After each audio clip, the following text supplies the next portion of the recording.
এখানে লঙ্কা নিয়ে নিয়েছি 4টা, আধা পেঁয়াজ, রসুন, আদা একই সঙ্গে গ্রাইন্ডিং করে নেব।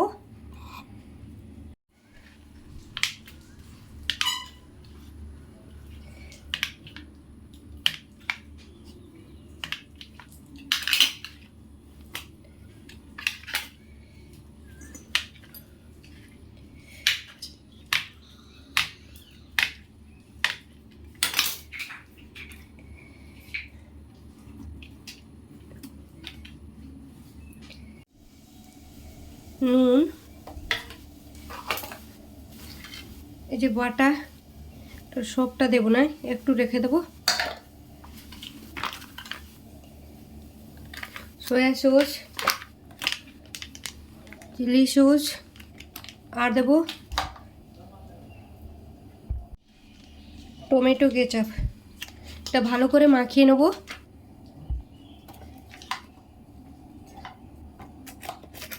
আর কর্নফ্লাওয়ার দিয়ে দেবো। কর্নফ্লাওয়ার ভালো করে মাখিয়ে নেব।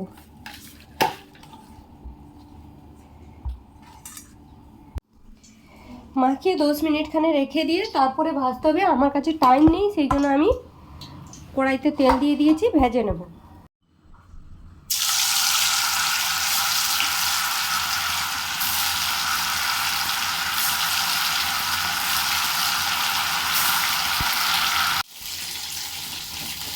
ভাজা হয়ে গেছে, তুলে আনবো। বেশি মুচমুচে করে ভাজা করব না, হালকা করে ভেজে নেব।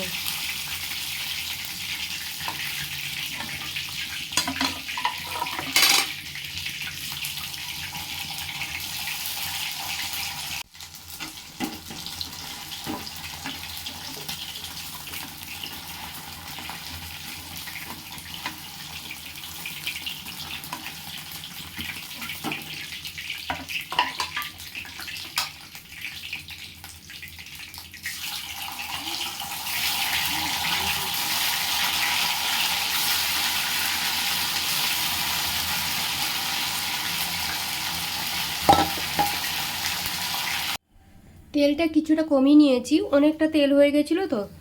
এইখানে আছে 3টা বড় সাইজের, বড়ও বলা যায় না, মিডিয়াম সাইজের পেঁয়াজ, যেটাকে ডুমো ডুমো করে কাটা, দিয়ে দিলাম।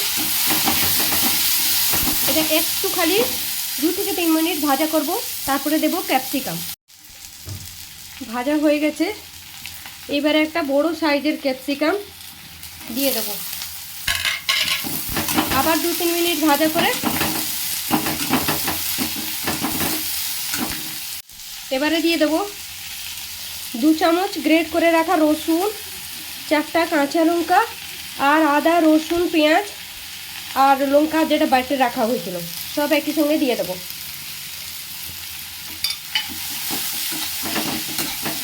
এটাকে দিয়ে আবার 5 মিনিট খানে কষাবো। নুনটা একটু দেখে দেবে, কেননা পনিরেও নুন থাকে, তারপরে সসেও নুন থাকে, তাই নুনটা পরিমাণটা দেখে দেবে। এইটুকু দিলাম। এটা এরকম ভাজা হয়ে গেছে। এবারে 1 চামচ সয়া সস,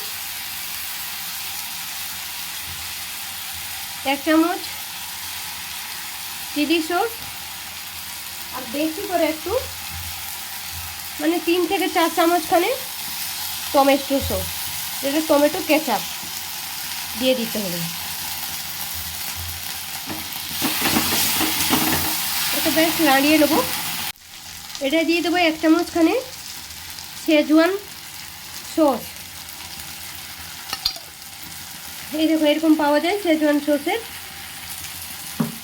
চাইনিজ খাবারে। যদি হোটেলের মতো রান্না করার জন্য দরকার এটা।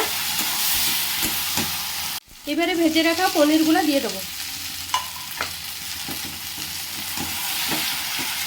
এবারে হালকা হালকা কিন্তু নাড়াবো।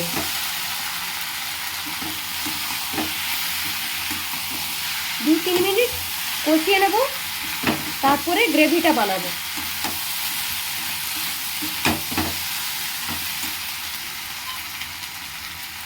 এরকম ড্রাইও খেতে মানে রুটির সঙ্গে ভালো লাগবে, কিন্তু এটা ফ্রাইড রাইসের সঙ্গে খাওয়া হবে তো, তাই একটু গ্রেভি দরকার।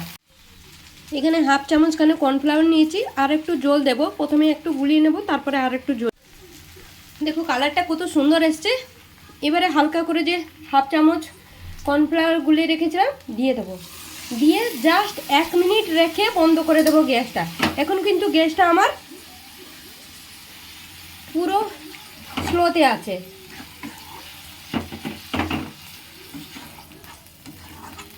আর কিন্তু বাড়াবো না।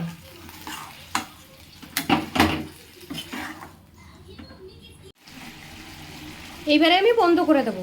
এরকম হয়েছে তো, কত সুন্দর গ্রেভি হয়ে যাবে। বন্ধ করে 10 মিনিট খানে রেখে দেবো। এই দেখো রেডি, কত সুন্দর ইয়ামি ইয়ামি হয়েছে। দেখাচ্ছি এটা, এই দেখো এরকম হয়েছে। আরও একটু ঠান্ডা হলে গ্রেভিটা আরও ঘন হয়ে যাবে। আমার রান্নাটা কেমন লাগলো অবশ্যই জানাতে ভুলবেন না।